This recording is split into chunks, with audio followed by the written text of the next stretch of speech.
Hey, this is Mike Barnes, a financial first responder. Hey, listen, I'm on the treadmill tonight, and I started thinking, have you ever thought about that your finances are a lot like walking? Well, if you haven't thought about that, I'm going to suggest that you could either walk or you could run. But either way, you got to know the destination of where you're going money-wise. You see, I've had the opportunity of running 2 Marine Corps marathons. And for those of y'all that don't understand a marathon, that's 26.2 miles. And 3 Army 10 milers, obviously 10 miles. And each experience has been different for me, depending on how I prepped or what I did prior to going into that race. And some of you, your finances are just like that. Excuse me. You have no preparatory procedures of how you're going to run your financial race. And so I wanted to leave you with 3 things, just 3. The first thing is how you get started is usually how you're going to finish. You either start fast, end fast, start slow, end slow, or start moderately and end moderately. Now, when you're running a race, you have to pace yourself. You have to have some endurance, and you have to have the mental fortitude. A lot of you, financially, when it comes to financial mental fortitude, haven't thought about beginning the end in mind. Like, for some of you, you're not thinking about retirement because you're in your 20s. And then when you get to your 30s, you have had some situations in your life that, to be perfectly honest, has caused you to reflect. Then when you get in your 40s, depending on whether you're married or not, you start thinking about your children possibly and what their lives are going to be. And then when you're in your 50s, like me, shout out to the 50-year-olds, even though June 13th, I'll be 55 years old. I know I don't look it. Getting in shape, baby, fit and financial. You start thinking about how you want to spend the rest of your life, especially if you have older parents. And right now, I'm in the sandwich generation. For some of you may know, I lost my father back on March the 15th of this year. And it gave me some perspective of where I should be going and what I should be doing and how I should be doing it.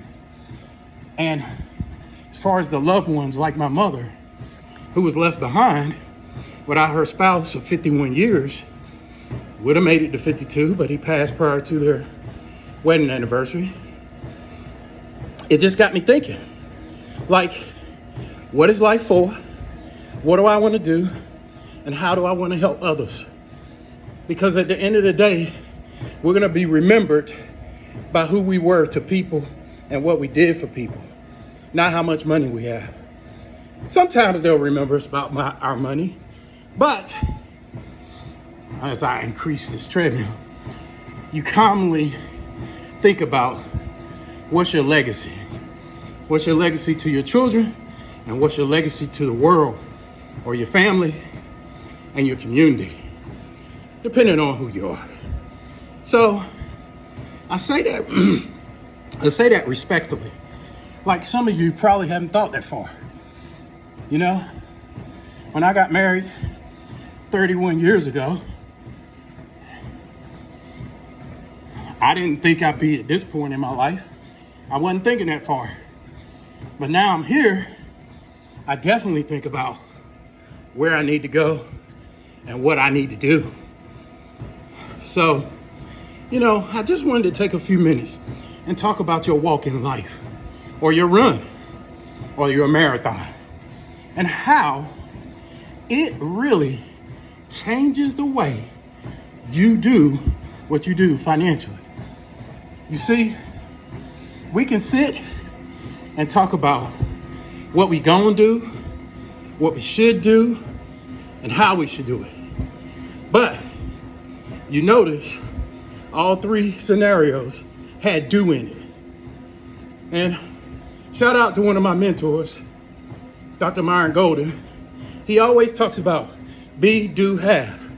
You must be coming, you must be doing to have. And the bottom line is, if you're not doing a be, do, have moment or movement in your life, start with that. I was mentoring a young lady earlier, a 34-year-old, and we were talking about where she wanted to be in life. And one of the things that we would think would be something that you should do. Well, let me back up. One of my sons is 19, about to be 20. He has a license. The other one is 17, about to turn 18 in a couple of days. And he's working on his license, but he has a permit. And you see, some of you have not given yourself permission or the permit to get where you need to be financially. And some of you have a license, but won't use the license. I don't understand that. Because if you really want to grow, you have to get better financially. You have to educate yourself.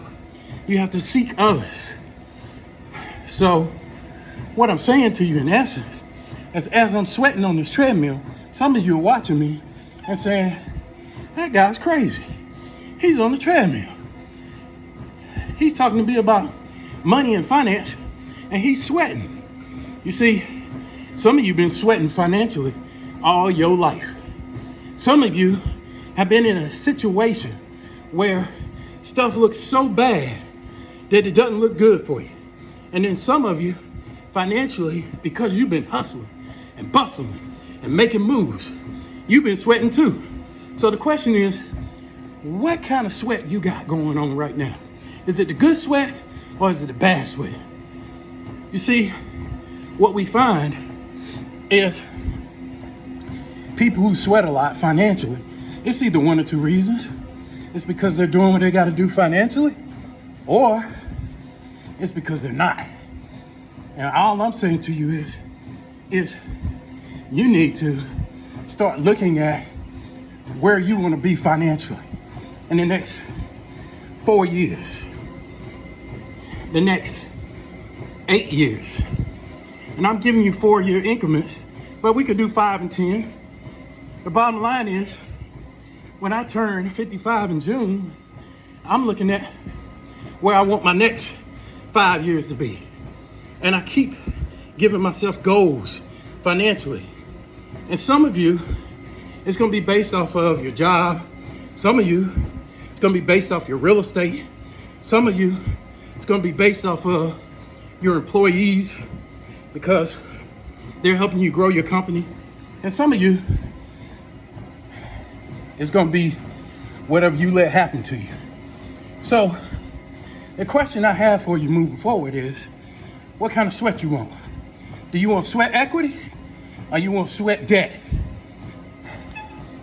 You know, unfortunately, some of y'all will not get what I'm saying. And I'm just planting a seed. And the seed is, you get what you put in. You get what you allow yourself to do or not do. There's no such thing as try.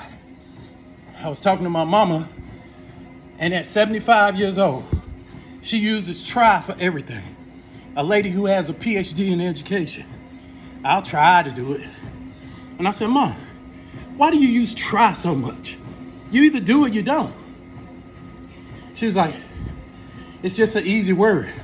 And so I told her what I'm about to tell you. I said, try is from the devil. The devil will make you think you need to try. But God was a doer. He made stuff happen. He spoke it into existence. and then he made stuff happen. And so what I'm saying to you, either you're gonna make stuff happen with your finances and you're gonna be abundant as far as your lifestyle and your giving, because let's face it, broke people can't give much of anything. If they give their time, it's because they have nothing else to give. But be a person that can give their time and their money. Be a servant. So I'm saying all this to say to you that I want to challenge you. If you're not currently tied to your church or mosque, synagogue, whatever your faith is, see what God can do for you. Trust God. That's first thing. Second thing, if you're not saving at least 10% of the money you make,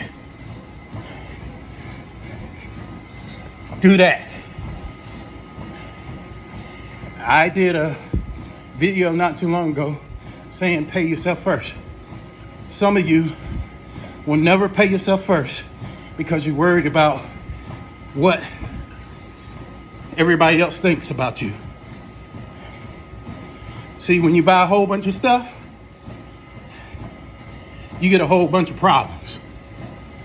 To be perfectly honest, the tariff is really not a big deal to me because I am refusing to be a person who has to contribute based off of stuff I buy.